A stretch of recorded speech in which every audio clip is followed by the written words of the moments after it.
Sempre uma alegria estar na presença do Senhor, estar na casa do Senhor, podendo meditar na sua palavra.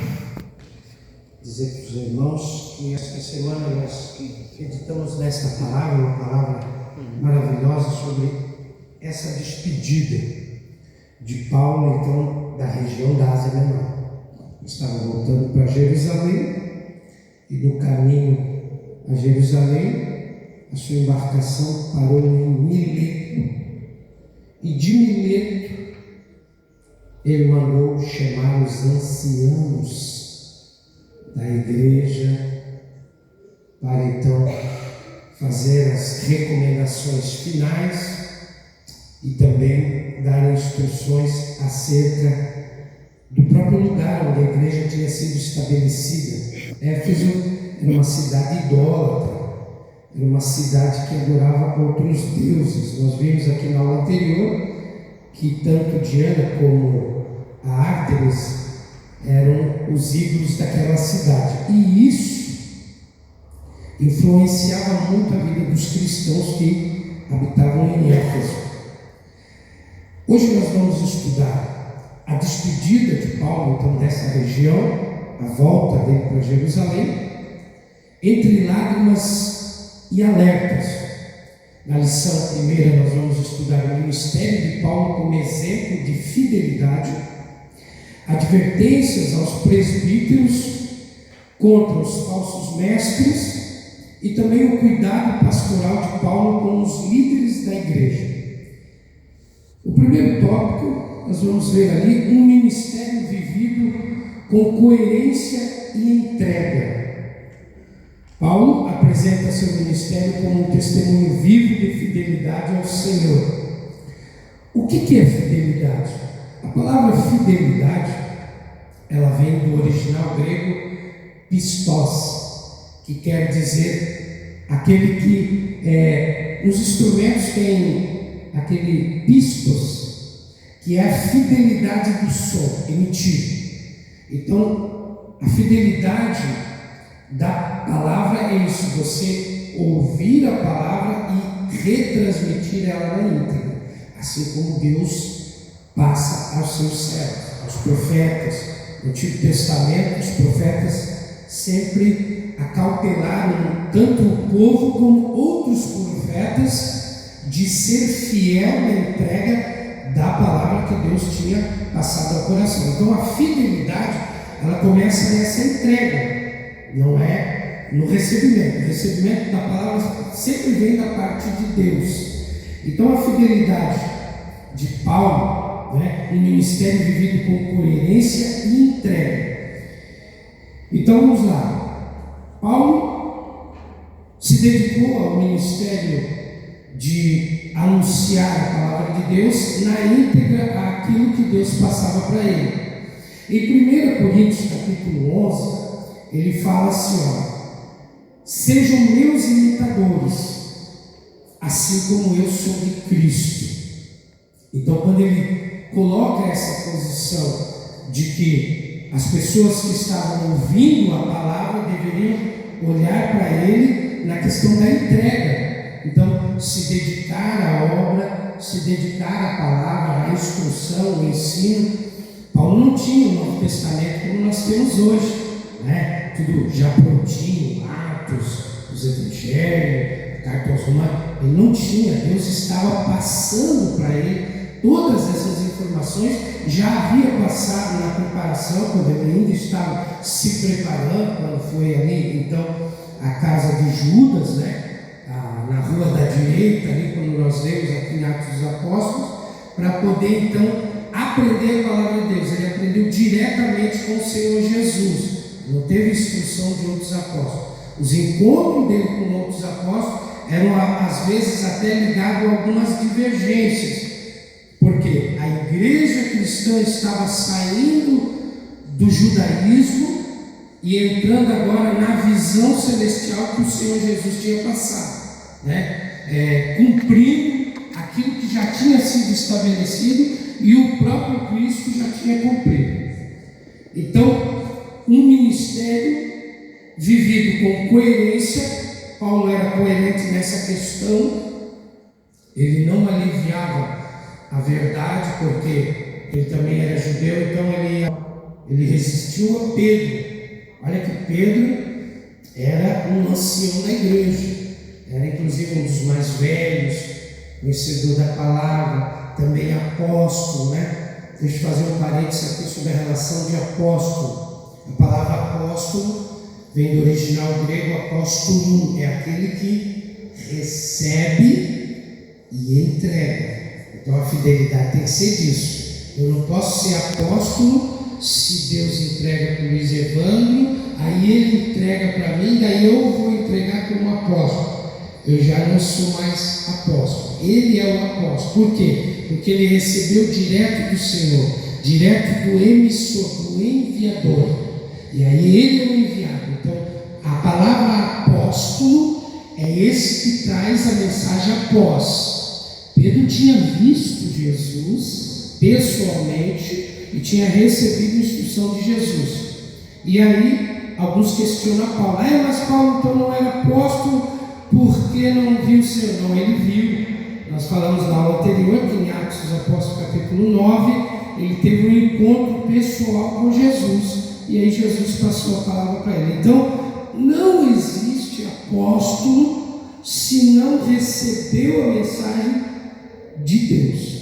Tá bom, queridos? Então aqui quando Paulo resiste a Pedro, é um confronto de relâmpago, de espadas, porque imagina, eu sou apóstolo, também sou, mas essa divergência aqui, Pedro depois escreve, olha, as cartas de Paulo é difícil de entender porque ele estudou, ele era letrado. Pedro era um homem mais simples, pescador, não tinha muita lida, muito trato com o povo, era mais bruto nessa questão. Paulo já era mais letrado, já era doutor da lei. Então, algumas questões que ele tinha recebido do Senhor, nessa fidelidade, ele era sincero.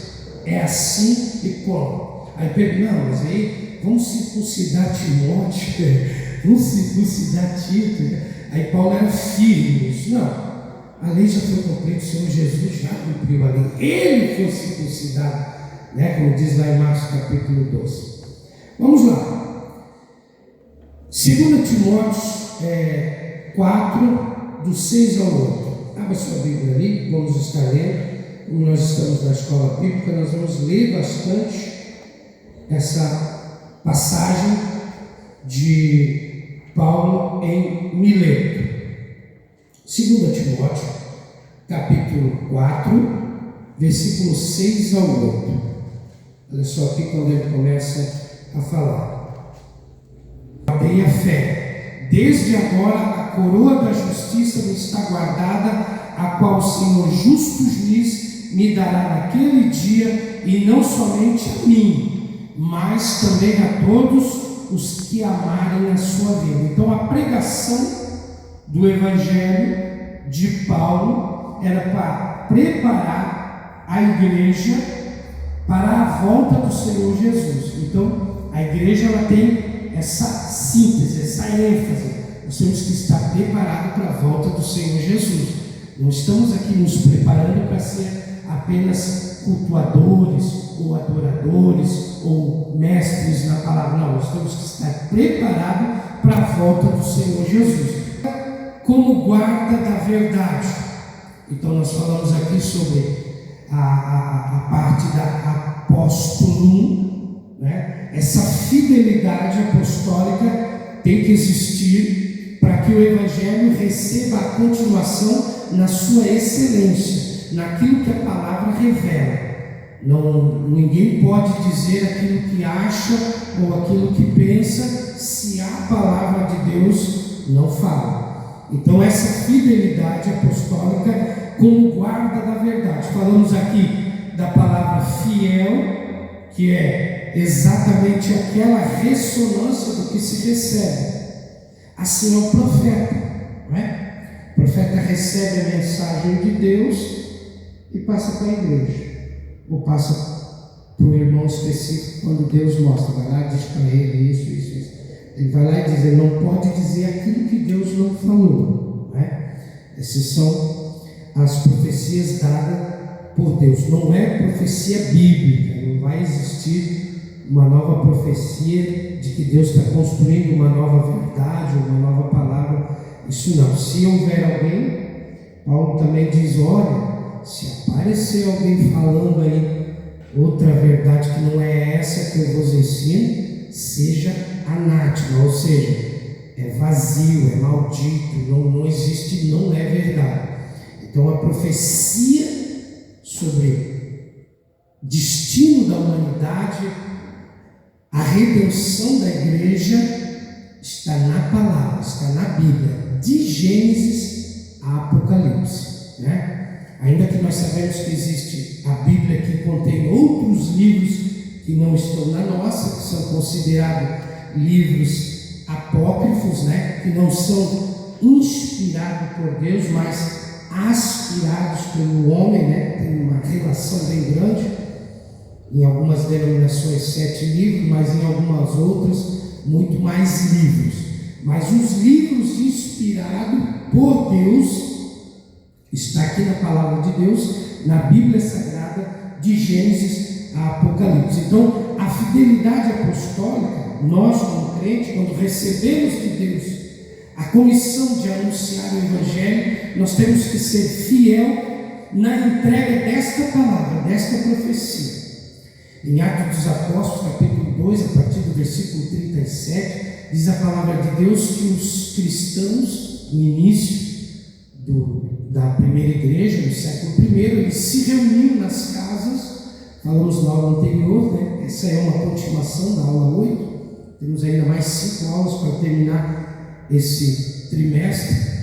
Então, quando eles se reuniam nas casas, eles estavam ali, então, unânimes no entendimento da palavra, na comunhão, que é com a participação do Espírito, né? E na celebração das ceias. Então, aí a igreja crescia, aumentava, e diz o texto que o Espírito de Deus trazia à igreja os que haviam de se salvar. Então, o crescimento da igreja, ela começa a partir da fidelidade daquilo que nós recebemos como promessa, como palavra. Eu recebo a palavra de Deus, eu recebo esta promessa, eu vivo esta promessa, eu vivo esta palavra e transmito a outra. Então falamos na aula anterior sobre a resistência, né? Que o Espírito nos dá as estratégias de quando estamos anunciando a palavra e a resistência daqueles que estão ouvindo a palavra. Vamos lá. A fidelidade, item 3. Ainda aqui no item 2, antes de passar para o terceiro, vamos ler Gálatas capítulo 1, do 6 ao 9. Então abra sua Bíblia em Gálatas.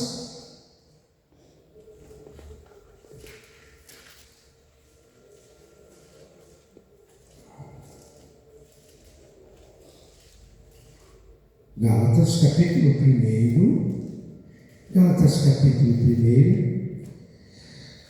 do versículo 6 ao 9. Admira-me que estejais passando tão depressa daquele que vos chamou da graça de Cristo para outro evangelho, o qual não é outro senão que há alguns que vos perturbam e querem perverter o evangelho de Cristo.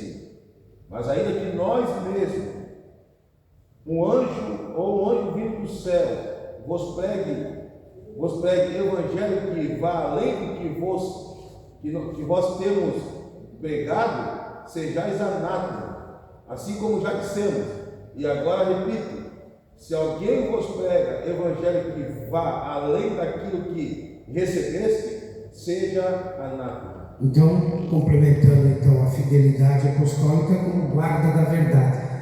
Então essa é a palavra fiel e verdadeira. Se outro anunciar um outro evangelho, o próprio Paulo diz: se alguém vier e anunciar outro evangelho que não seja esse que vos anuncio, então seja maldito, é vazio, uma palavra sem eficácia, não é a expressão da verdade. Até porque Paulo era apóstolo também. Isso ele defende na sua segunda carta aos Coríntios. Ele escreve a primeira carta aos Coríntios, dando instrução à igreja, né? E aí há esse questionamento na igreja: mas quem é esse aí que está falando? Viu Jesus? Porque é uma regra, irmão. Então, essas pessoas que saem por aí se denominando, eu sou apóstolo e tal, não é não. Eu próprio pela palavra, porque a palavra apóstolo, no original é isso, no grego, você pode pesquisar. Apóstolo é aquele que recebe direto do emissor. Se eu for terceirizado, eu não sou o que recebe do emissor, né? É a entrega da entrega. Correio vem na sua casa para entregar o produto, você não está, deixa para o vizinho. Né? Você diz: era para mim. Ele nem viu a cara do correio, não sabe quem era, que cor que era o uniforme, nada.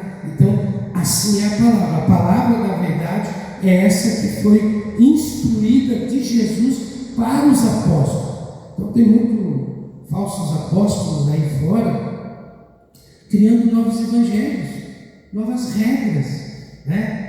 Vale do sal, corredor do fogo, aquelas coisas que são, na minha opinião, como professor de teologia, são meros teatros, porque não existe uma mudança real na vida do crente lá fora, porque a palavra que está sendo ensinada hoje aqui, ela tem que surtir efeito da porta para fora. Você tem que entender a verdade e viver lá fora.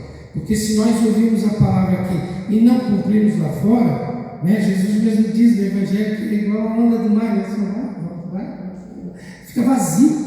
Então é ouvir, entender, guardar e praticar. Amém, queridos? Então a terceira lição do primeiro capítulo aqui do ministério de Paulo, como exemplo de fidelidade, né,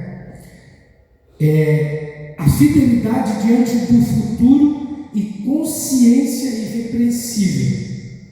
Você ensina o teu menino a andar no caminho. Provérbios 22, 6. Quando ele estiver grande, ele não vai se desviar, diz o texto. Então, você não vai ser repreendido se você instruir o seu menino desde novo no conhecimento da verdade. Então essa fidelidade, né, diante do futuro, porque tipo assim, você ensina teu menino porque você quer que ele lá na frente, no futuro, ele seja um grande homem de Deus, não se desvie da verdade, e você não precisa se envergonhar do seu filho. Poxa, eu sou pastor, lá na igreja, no altar, louvando, ensinando a palavra, meu filho está lá nas drogas. Pode isso? Pode. Porque você em algum momento falhou. Você falhou. Nós temos que reconhecer as nossas falhas. Se a gente dizer que a culpa é só do diabo, então o homem está isento da salvação. Então não precisamos nem de Cristo. Por quê? Porque o diabo é o pai de tudo. Não. Se você não falhar no ensinamento, e falamos na aula anterior que o maior exemplo é o que a gente vive. Então, quando Paulo ele chama para si a responsabilidade, ele estava certo daquilo que ele vivia. Sedes meus imitadores, porque eu imito a Cristo. Certo? Então, hoje nós podemos falar isso para os nossos filhos. Não, graças a Deus, né? Digo eu, irmão Franco, graças a Deus meus filhos estão tudo na igreja, já são adultos, já são casados, eu já sou avô, ensinei desde pequenininho, dando Bíblia em desenhinho, fazendo culto no lar, levando para a igreja. Então, eu não preciso ser repreendido quanto a isso no futuro deles. Então, Paulo tinha essa consciência de que ele ia sair daquela região e não ia mais ser repreendido lá em Jerusalém, né? O concílio deles lá, dos apóstolos, por exemplo, a igreja que tu abriu lá em Éfeso, melhor ir lá e fechar. Estou até dançando nos cultos. Então, ele tinha essa consciência de que ele não ia ser repreendido quanto àquela fidelidade que ele passou de instrução, fiel à palavra. Não, a palavra é isso, irmão. Vai doer, vai, mas é porque eu te amo que eu tenho que falar isso. Não vou aqui passar a mão na cabeça de você, para que amanhã depois lá em Jerusalém eles digam, ó, do jeito que tu ensinou, a fraca. Não. Fidelidade na instrução. E às vezes, né, irmão Franco, às vezes, por mais que assim, às vezes o servo de Deus, né, ele possa ser fiel até na questão da instrução, né? Como o irmão falou, que às vezes a gente como pai e como até mesmo como sacerdote de casa, a gente pode ter nossos erros, as nossas falhas, né? Mas a gente também tem exemplo na Sagrada Escritura de pais que foram fiel a Deus, como Samuel, né? Que ele diz que os filhos de Samuel tudo filho de Belial, né? Os filhos de Samuel filho de Belial, né? Quer dizer, cumpriu aquilo que Deus tinha, né? Mas os filhos se voltaram para outro caminho, né? Ele não foi repreendido. Assim como o próprio Jesus que morava com seus irmãos, e os irmãos não tinham, passaram a crer depois, né? E teve igreja que Paulo passou, como a igreja de Corinto, quer dizer, você foi entregue à carne aí, a carnalidade, ou seja, ele foi fiel na palavra, mas os filhos que ele gerou lá, passou um tempo, eles acabaram se desviando, né? Agora a questão é como o senhor falou, né? Que a gente tem aquela questão de ensina o filho no caminho que deve andar, que ele nunca vai se esquecer. Aí o senhor falando aqui, eu lembrei do camarada, né? Eu até preguei uma vez, né? O camarada que pregou para mim, ele usava droga. Ele estava usando droga, mas ele não esqueceu do ensinamento do pai dele e pregou para mim mesmo drogado. E aí a palavra entrou no meu coração e a partir dali Deus começou a trabalhar. Então assim, a gente ensina aquele negócio de insistir, vai insistindo, mas ele nunca vai esquecer aquele ensinamento, por mais que esteja longe assim, e às vezes se desvie, né? Mas nunca vai esquecer daquilo que a gente ensina, né? Verdade, porque a palavra de Deus ela é uma semente, né? Você sai anunciando a palavra de Deus e ela cai no terreno fértil. Então a instrução aos filhos é esse terreno fértil, tem que ser, você tem que ensinar dando exemplo, porque o fertilizante é o teu exemplo. Porque se você fala para ele e não cumpre, é uma semente jogada na pedra, ela morre. Agora, a repreensão não acontece com o pai quando o filho se desvia, porque há o livre-arbítrio, né? Nós sabemos disso, que o livre-arbítrio ele é ligado à moralidade, né? É uma consciência de crença. Então, a moral, o mundo hoje prega que a moral é status, né? Que você tem um carrão, que você tem uma posição na sociedade, sou vereador, eu sou deputado, eu sou senador. Então, acho que isso é condição moral. Isso não é condição moral, isso é condição social. A condição moral é a capacidade de escolha. Aí está ligado diretamente ao arbítrio, porque eu posso escolher. Quando Deus fala para o povo, ele diz: olha, eu coloco diante de vocês, né, a bênção. Depois de ter lido lá no Monte Gerizim as bênçãos, Deuteronômio 28, eu coloco diante de vós as bênçãos e a maldição, e dou a vocês a capacidade moral de escolher. Vocês são livres para escolher. E ainda ele dá uma dica: escolham, pois, a vida. Então Deus, quando ele está aqui na Bíblia, falando, instruindo, por isso que eu digo, ao crente tem que ler a Bíblia, tá, irmão? Você tem que ler a lição bíblica, por exemplo, ela tem uma leitura diária. Segunda-feira tem um versículo, na terça-feira tem um versículo, e está tudo ligado aqui. Eu nem citei esse versículo, alguns eu citei aqui, porque eu creio e acredito que os irmãos leem. Hoje é segundo, o que tem assim, né? Aí, pastor convida, se eu vou convidar o irmão para ler a leitura da palavra. Você pode ler o versículo ali da semana. Eu tenho culto de quinta-feira. O que foi lido hoje na EBD, quinta-feira? Está ali, já tem a instrução, já abre com segurança e lê aquele versículo. Você já leu em casa, não vai gaguejar, não vai comer ponto, vírgula, porque dá outro sentido, irmão. Se você lê um texto errado, a pessoa está ouvindo, porque tem muitos que nem a Bíblia traz, para acompanhar ali, que nem os crentes de Berê, está ali olhando para ver se é verdade o que estão falando. Muitos já não traz, tem no celular, mas ao invés de ler a Bíblia, está no zap, está ali em rede social.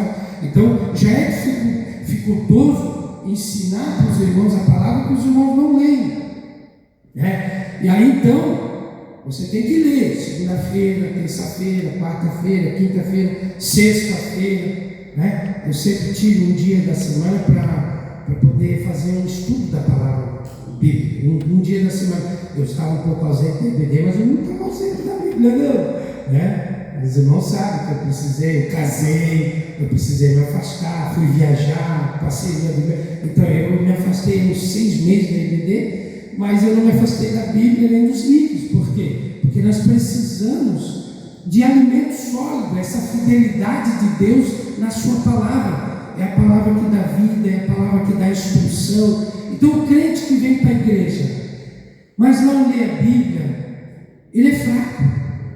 Ele é fraco espiritualmente. Não, mas eu venho no culto terça, quinta, sábado, domingo. Faz 6 meses que eu estou no culto. Mas traz a Bíblia? Não, eu não trago a Bíblia, porque é esse livro. Tem uns que querem ter vergonha de ler a Bíblia na rua. Jesus, eu vou falar. Você está numa escola teológica.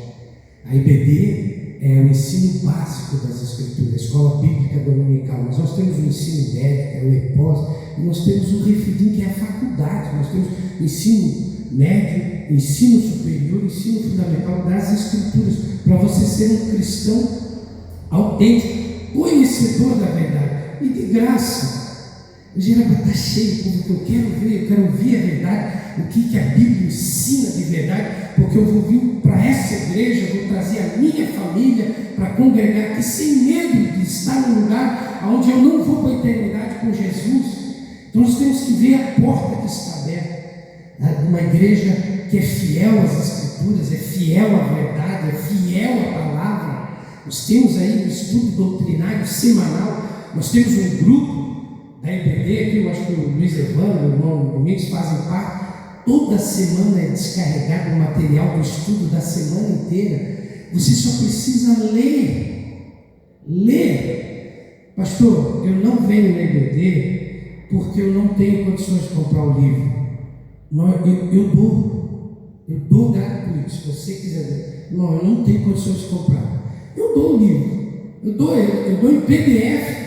Que é para tu não se preocupar nem de. Eu esqueci, porque ele está no celular. Tá bom, meu querido? Por quê? Porque a igreja precisa instruir o seu povo para ter um povo forte, sadio, sarado, conhecedor da verdade, fiel às Escrituras, para que você, quando passar essa palavra para outro, você fale com autêntico, você fale com verdade, com autoridade das Escrituras. Não ficar lá, não, mas eu acho que. Não, eu acho que. Não.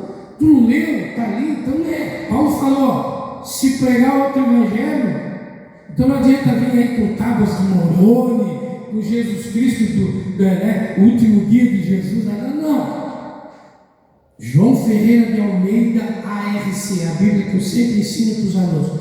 Você quer ter outras Bíblias? Trinitariana, NTLH, NVI, NVA, qualquer Bíblia que você quiser ter, tenha em casa para você fazer um estudo. Eu tenho uma que é de estudo que me acompanha há mais de 20 anos, que é a de Donald Stamps, comentário de Donald Stamps, Almeida, revista corrigida, edição de 1995, com todas as notas de estudo e rodapé, diagramas dos calendários, das festas sagradas. Eu não preciso nem de Google, porque o Google ele é falho. O próprio Google diz, aí comete falha. E tem gente que só vai lá ok, Google fala. Não, Bíblia. Vai lá para a Bíblia ver o que está escrito. Então, a sua Bíblia, Almeida, revista e corrigida, traga para a igreja, para nós ter a mesma linguagem. Porque eu já vi o texto lá, NVI, o pregador lendo em ARC. Não, a Assembleia de Deus, irmão. Só falar Google, ele já começa a falar. Ela preserva a linguagem clássica e tradicional dos textos bíblicos. Em todo celular é isso. Se você falar Google, ele já começa a falar para você e fala bobagem. Eu já vi aqui que fala coisa que nem é. Tá vendo? É verdade que eu estou falando. Então tenha a Bíblia, traga para a igreja a ARC, que é a Almeida, revista e corrigida. Essa correção foi feita em 1681, no século XVI. É fiel aos escritos originais. No grego, quando foi criada a primeira Bíblia, a Septuaginta, na edição grega, depois foi passado para o hebraico, depois para o aramaico. Por quê? Porque o mundo grego na época era um império, que nem hoje os Estados Unidos. Hoje as Bíblias em inglês estão rodando para o mundo inteiro. E na época era em grego. Então a Septuaginta, que foi escrita lá pelos 70 judeus ortodoxos, lá a transliteração original. Por isso que nós falamos, quando eu falo aqui que nem a Bíblia, ela foi escrita em grego. Então quando a gente fala aqui, original, a raiz grega, a gente está falando por causa da cultura grega, é por causa da escrita da palavra na sua raiz, porque dali foi tirado para a interpretação e trazido para o latim. Do latim veio para nós, para o português que nós temos hoje aqui. Então ela é fiel nessa tradução, nesse radical grego. Por isso que a gente fala, que nem, por exemplo, bispo. Quando Paulo, lá de Mileto, ele chama os bispos, né? A gente fala, mas a nossa igreja não tem bispo. Não, ela tem, mas não é no literal.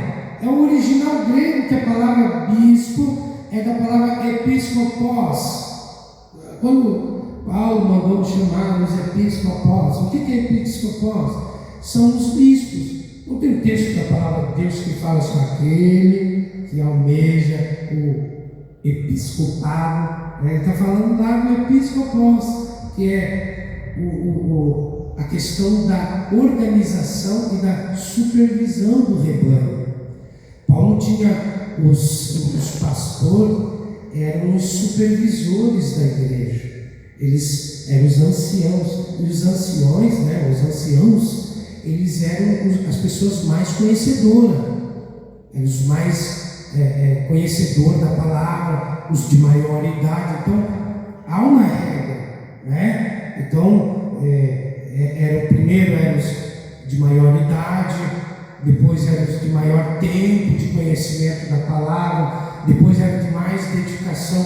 Há uma regra que precisa ser respeitada, né? A pessoa aceitou Jesus, já quer, não, peraí, senta aí, vamos conversar, vamos conhecer a palavra, tem Bíblia? Não, então vai comprar primeiro, tá? Começa por aí, tem que ler a palavra. Paulo era fiel nisso. A fidelidade de Paulo se prendia muito a isso. Vamos lá. É interessante tudo isso que o irmão falou, né?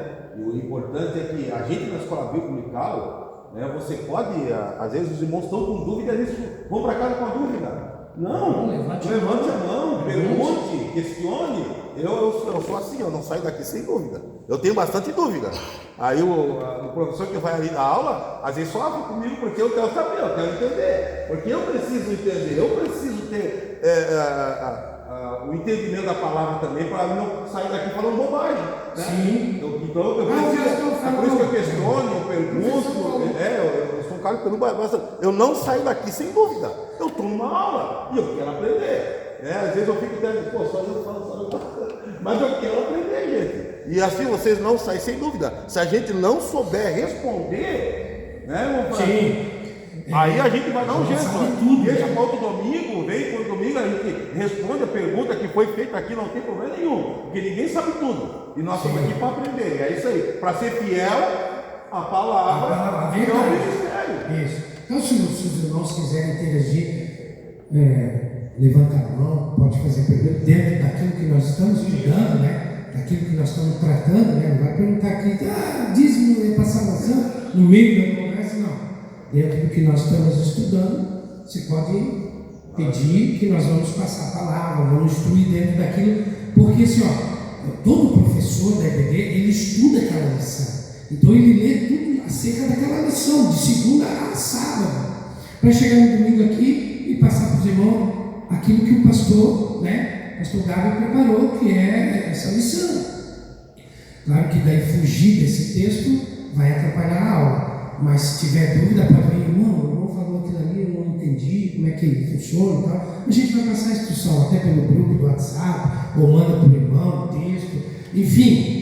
Você não vai sair com dúvida da EBD, e você vai aprender a palavra de Deus para você ser fiel à palavra de Deus, né? A fidelidade é viver aquilo certo.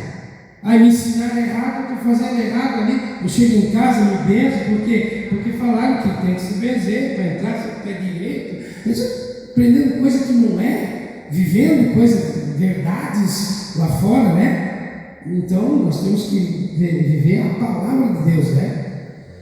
Vamos lá. Alguma pergunta? Glória. Está entendendo? Que bom. Advertência aos presbíteros. Então falamos aqui presbíteros, né?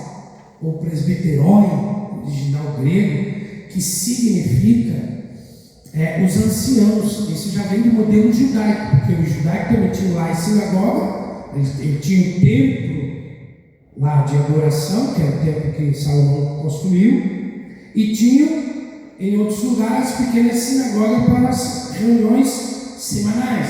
E aí lá tinha o pastor local lá, que era o presbiteroi, que é o ancião. Então esse modelo não é um modelo criado.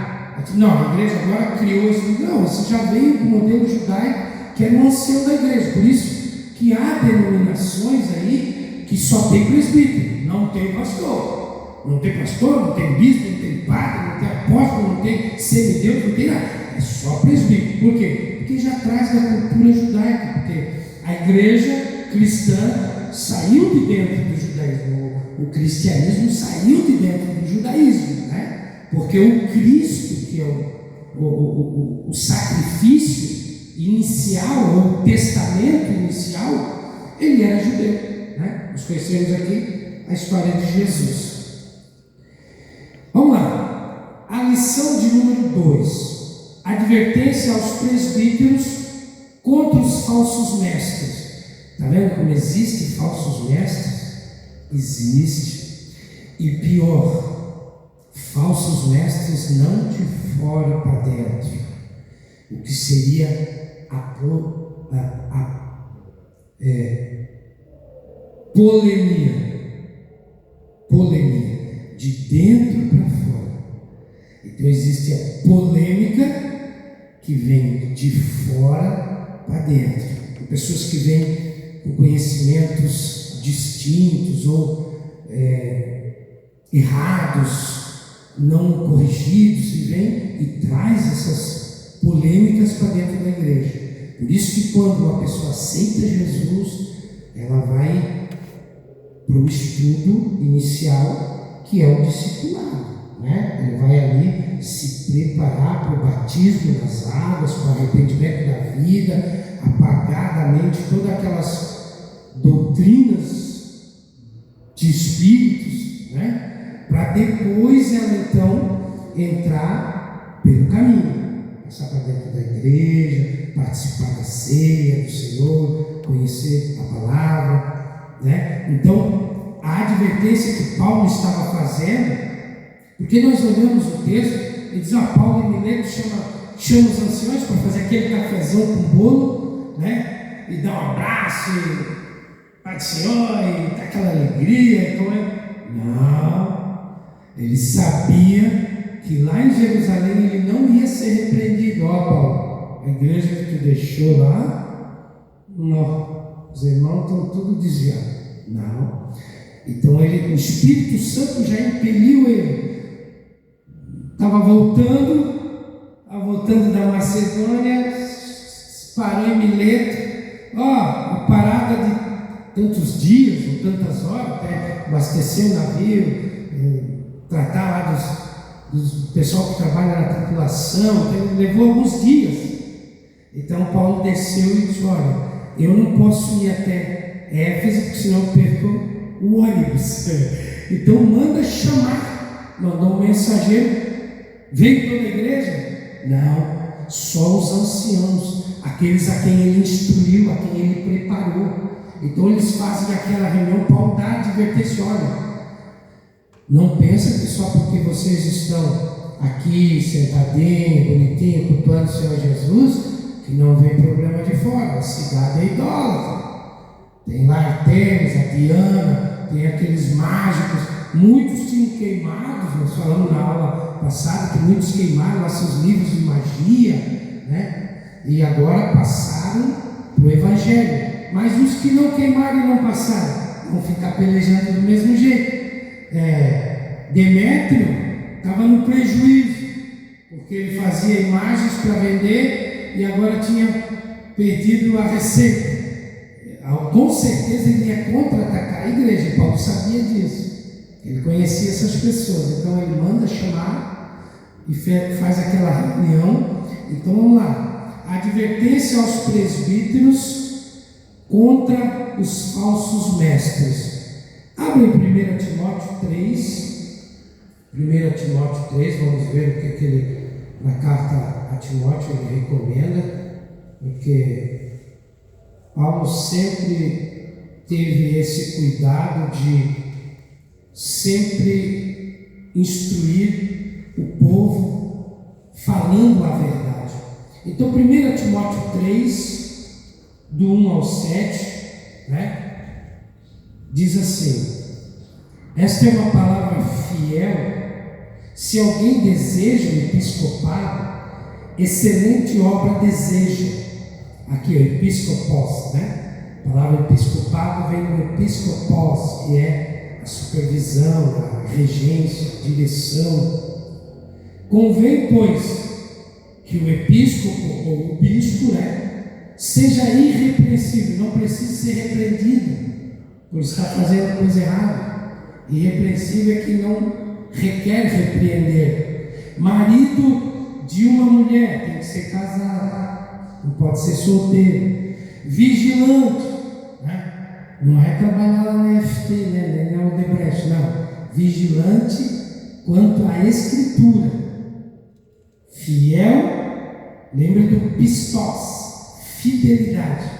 Ouvir, guardar, praticar. Vigilante, sóbrio.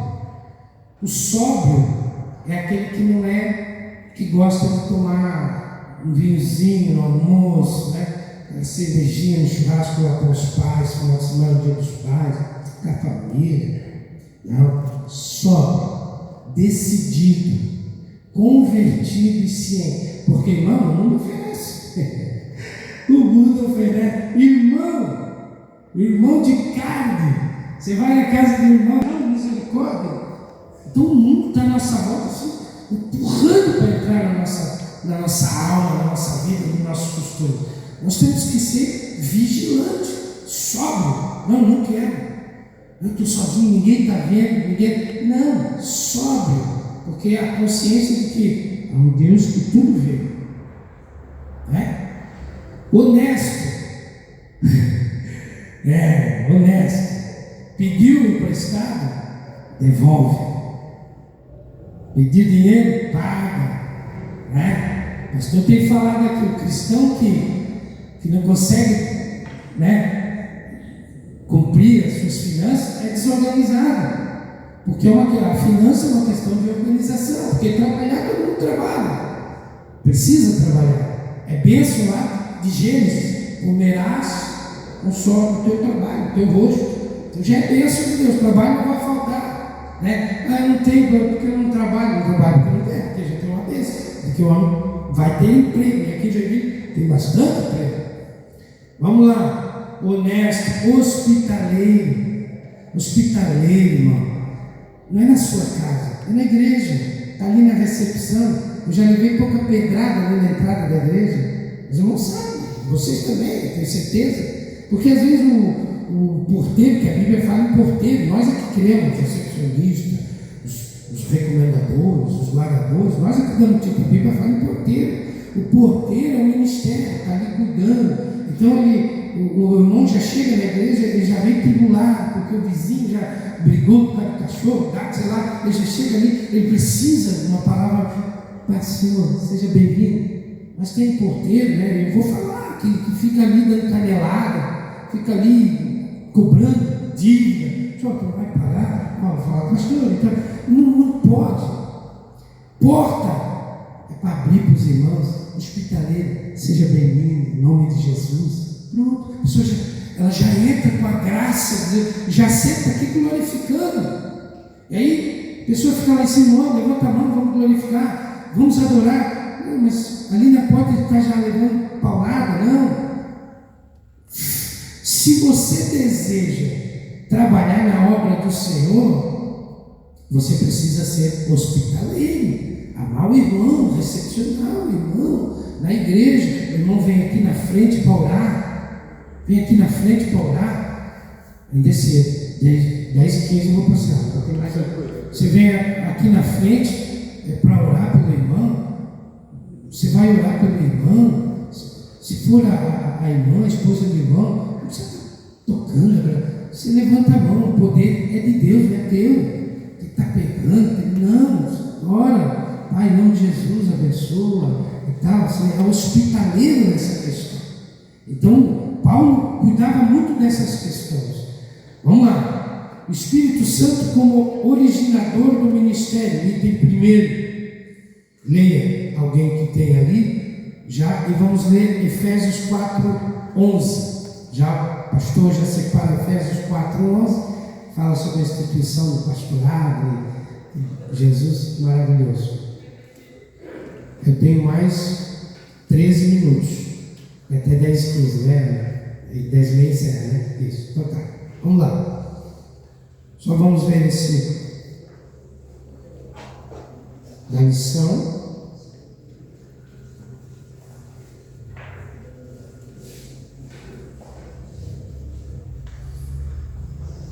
O Espírito Santo como originador do ministério pastoral. Paulo afirma que os líderes da igreja foram constituídos pelo próprio Espírito Santo, como bispo, isto é, supervisores do rebanho. No mesmo versículo, eles também são chamados de pastores, evidenciando que presbíteros, bispos e pastores designam o mesmo ofício sob perspectivas complementares. Essa função não nasce de ambição pessoal, mas de vocação divina, o que torna a responsabilidade ainda maior, pois o rebanho pertence a Deus e foi adquirido com o sangue de Cristo. Por isso, antes de cuidar dos outros, o líder deve zelar por sua própria vida espiritual e testemunho. Efésios 4:11. Mesmo deu uns para apóstolos, outros para profetas, outros para evangelistas e outros para pastores e doutores. Está vendo? Então, quem almeja o episcopado precisa ter essas qualificações morais, né? A Bíblia de Estudo Pentecostal tem esse estudo específico sobre as qualificações morais do pastor, página 1468 da Bíblia de Estudo Pentecostal. Um estudo muito bom, você pode ler, vai ter ali as qualificações morais para você cumprir esses requisitos e se colocar diante do Senhor Jesus como candidato. Porque nós lemos ali em Efésios 4:11 que é Ele mesmo, é o Espírito de Deus que levanta pessoas para liderar. Classe das crianças, dos adolescentes, dos jovens, dos adultos, professores, os bispos, presbíteros, os diáconos. É o Espírito Santo que indica, fala no coração do pastoral. O pastor começa a ver que o Espírito Santo, olha aquele irmão, ele já começa a observar, o irmão chega cedo, bota o joelho no chão, está orando, está nos cultos, traz a Bíblia, lê a palavra, vê na pessoa o brilho de Cristo, né? Aí o Espírito Santo é que toca, indica, e o pastor unge, né? Ou faz a separação para poder servir na casa do Senhor. Então, Paulo coloca aqui sobre o Espírito Santo como originador do ministério. Como foi o originador do ministério de Paulo? Dos anciãos que ele estava agora reunindo e falou: foi o Senhor que escolheu vocês. Então vocês têm que andar na presença do Senhor. E fez aquela reunião, aquela despedida, se colocou de joelho, os irmãos tudo de joelho, se abraçaram, choraram, o beijaram, é o ósculo santo, que é um cumprimento que os judeus já no Antigo Testamento tinham essa tradição, né? Então, o item 2, o perigo real das falsas doutrinas, já falamos aqui. Paulo falou, se aparecer outro, trazendo outra doutrina, são anátema, Porque a verdadeira doutrina é essa que é ministrada pela palavra de Deus. Terceiro e último estudo, o cuidado pastoral de Paulo com os líderes da igreja.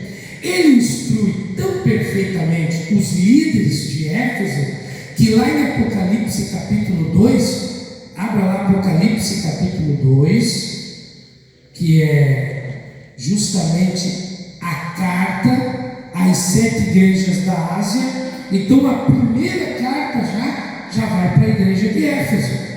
E olha lá o que ele diz assim, ó. Eu sei as tuas obras. Então, o que Paulo ensinou e construiu, agora vinha da parte de Deus uma resposta.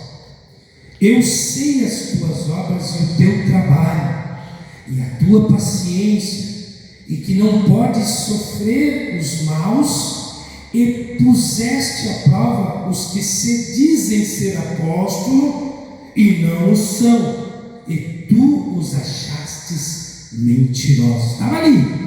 Quando Paulo preparou os anciãos para não se deixar levar por doutrinas enganadoras, o próprio Senhor fala para a igreja: vocês fizeram certo.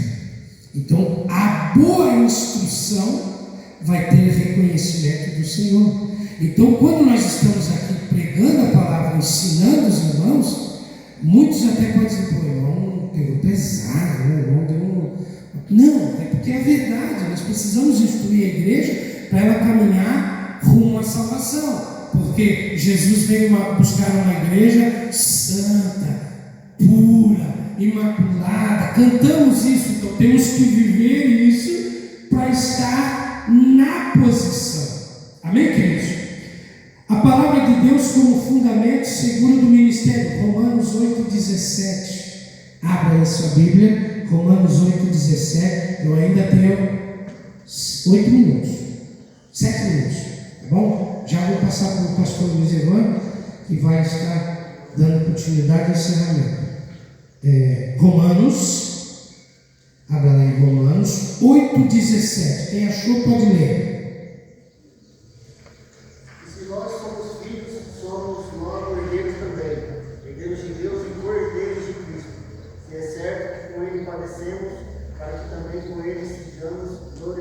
Então, tá vendo? Se nós somos filhos, somos logo herdeiro também de Deus e co-herdeiro de Cristo, se é certo que com Ele padecemos. Então, o padecimento não é só sofrer perseguição lá fora de Satanás, é você se despir da natureza pecaminosa. Eu não orava, agora eu vou começar a orar. Eu não jejuava, agora eu vou começar a jejuar. Eu não trazia a Bíblia para a igreja, agora eu vou começar a levar. Então eu tenho que mergulhar nesta agrura. O mundo chama de aflição, porque ele diz que o crente é louco, né? Mas para nós é a santificação. Sem ela nós não vemos a Deus. Aí fazemos oração, não tem resposta. Aí buscamos a Deus, não temos resposta, porque não vivemos a palavra. Vamos lá. O senhor falando assim, é uma coisa que confronta a gente, né? Porque, né, o senhor ministrando aqui em relação à questão da liderança, né? E quando a gente fala liderança, a gente não fala só aquele que está como líder de departamento. Fala para nós, como obreiros também, né? Como obreiros da casa do Senhor, né?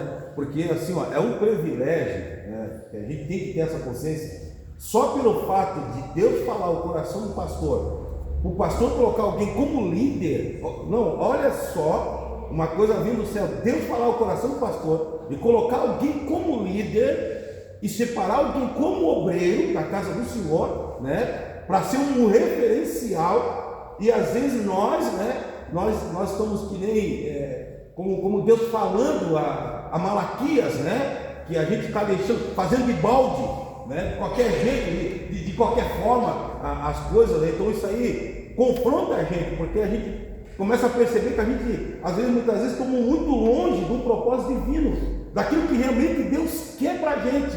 de como a gente se comportar, de como a gente agir, sendo um líder, uma pessoa escolhida que Deus colocou na frente do trabalho, ou seja, sendo obreiro, até mesmo dentro da recepção, em qualquer lugar, né? Então isso aí, e hoje eu vejo assim, uma visão que eu tenho, né? Posso estar errado, enganado nisso, a falta que nós temos de líder mesmo, né? Não generalizando, não estou dizendo aqui da igreja que todo, não é isso, né? No geral, né?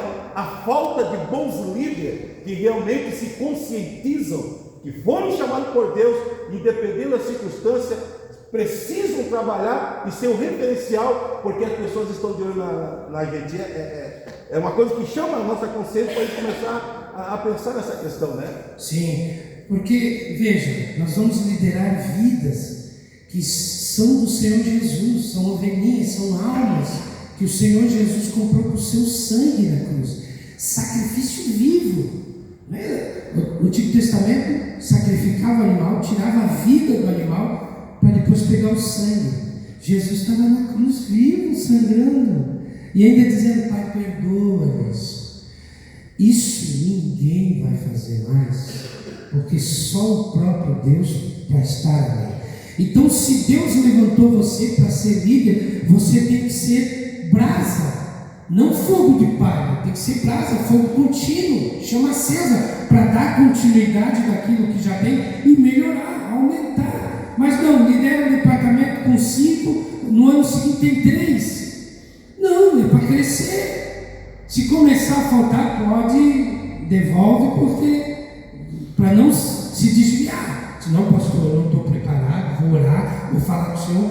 Não, Deus mostrou você, então já obedece. Não, Deus me mostrou você, porque a responsabilidade é do pastor. É ele que Deus vai falar com ele, com o líder. Assim como os líderes do louvor, da porta, enfim. É isso que o cuidado que Paulo tinha. Quando ele chamou os líderes de Éfeso. Liderança disso, liderança daquilo, porque a igreja sempre foi organizada. Não, lá em Éfeso não tinha nada, tinha só o pastor e ovelha. Não, senhor, a igreja começou organizada e está organizada. A igreja verdadeira de Jesus Cristo sempre será e é organizada. E aqueles que tentam de tudo a palavra desorganizar, é o próprio Senhor Jesus que tira, né? Então vamos lá, para encerrar, uma despedida marcada por amor, comunhão e lágrimas. Então chegou o momento de abençoar os irmãos e fiquem firmes. O Senhor Jesus vai voltar, a promessa foi dada. O próprio anjo desceu do céu e falou: por que vocês estão aí parados olhando para cima? Esse mesmo Senhor que subiu vai voltar. Vão fazer o que ele falou, vão anunciar, mas se preparem. Então nós estamos aqui hoje se preparando para a volta de Jesus. Vamos lá, uma despedida marcada. Abra Filipenses capítulo 3, versículo 18.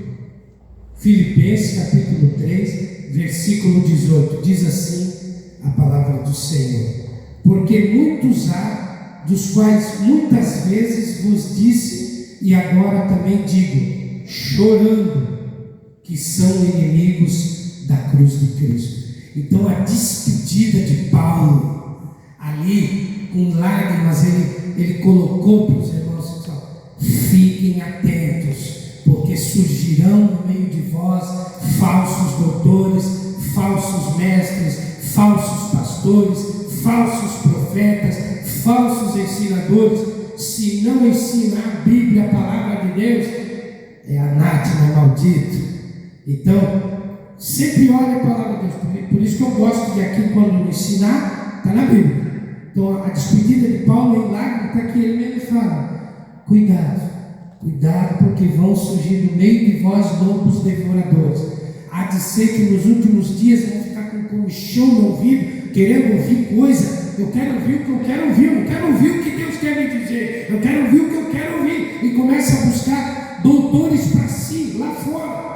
Falsos apóstolos, que nem existem os apóstolos na Bíblia. Fora disso, já falei aqui, não é apóstolo, semideus, isso não existe, isso é aberração e está fora da verdade.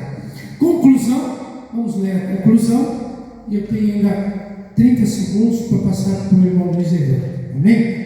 Vamos lá. A conclusão desse texto é maravilhosa. Olha só que conclusão linda dessa lição que o pastor Débora colocou. O discurso de Paulo aos presbíteros de Éfeso permanece como um legado espiritual para a igreja em todas as épocas. Nele aprendemos que a firmeza na palavra, a vigilância espiritual e o amor pastoral são o maior antídoto contra as falsas doutrinas e a apostasia. A igreja de hoje necessita de líderes e membros comprometidos com a verdade do Evangelho, dispostos a servir com dignidade e a cuidar do rebanho de Deus. Assim, a fidelidade bíblica continua sendo o caminho seguro para preservar a igreja do Senhor em meio a desafios de cada geração. Oh, glória! Com essa palavra aqui, ó, firmeza na palavra, vigilância espiritual e amor pastoral. Provérbios 15:33 fala que antes da honra precede a humildade. Então a humildade precede a honra. Então sedes firmes e constantes. 1 Coríntios 15:58. Sede firmes e constantes, sempre abundantes na obra do Senhor, sabendo que o vosso trabalho não será vão. Amém, queridos? Eu agradeço a oportunidade.